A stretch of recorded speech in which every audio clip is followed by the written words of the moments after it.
ዶክተር ባሉ ጥቄላ ናቸው የኢኮኖሚ ምሁር ናቸው። የባህር በር በዋናነት የኢኮኖሚውን ሁኔታ ያሳልጣል።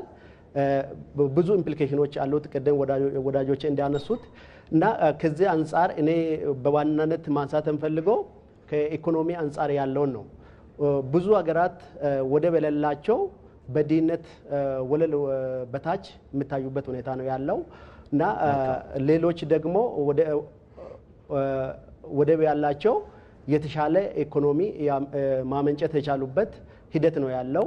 በዓለም አቀፍ ደረጃ ያለው የፖርት ሂደት በሚታይበት ጊዜ ብዙ ሀገራት ብዙ ፖርቶች አሏቸው፣ ብዙ ወደብ አላቸው። አሁን ለምሳሌ እንደ ምሳሌ ቻይናን ብናነሳ ከመቶ በላይ ወደብ አላት። ግን እኛ አንድም የራሳችን የሆነ ወደብ የለንም።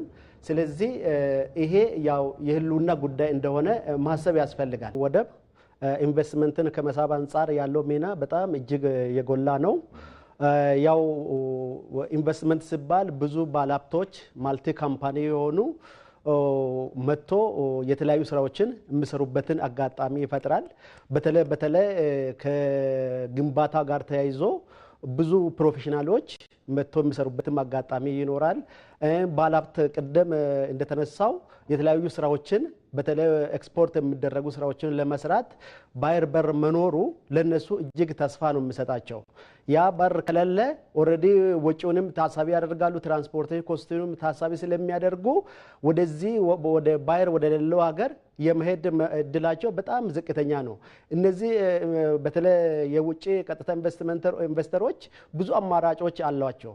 ስለዚህ እንደዚህ አይነት ባህር በር ያላቸው ብዙ ፋሲሊቲ ያላቸው ሀገራት እንደዛ አይነት ኢንቨስተሮችን የመሳብ እድላቸው በጣም ሰፊ ነው። ግን እንደኛ ባህር በር የሌላቸው ሀገራት እንደዚህ አይነት ኢንቨስተሮችን ለመሳብ በጣም ነው የሚቸገሩትና ከዛ አንፃር የባህር በሩ ወይም የወደቡ ሚና በጣም የጎላ ነው።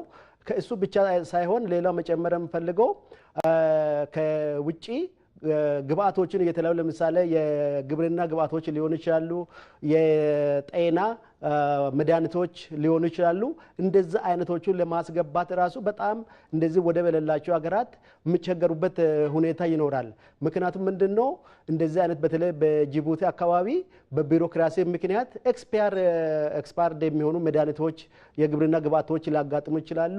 ስለዚህ ከወጪም አንፃር በሚታይበት ጊዜ እዛው ከክራውም አለ ታሪፉም አለ። ከዚህ አንፃር የግብአት ወይም የምርት ዋጋ በጣም የሚጨምርበት ሁኔታ ይኖራል።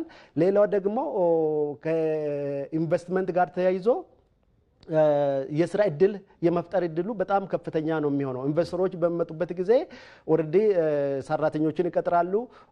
የኛ ሰራተኞች ስራ የሚያገኙበት እድል ይኖራል። ሌላው ደግሞ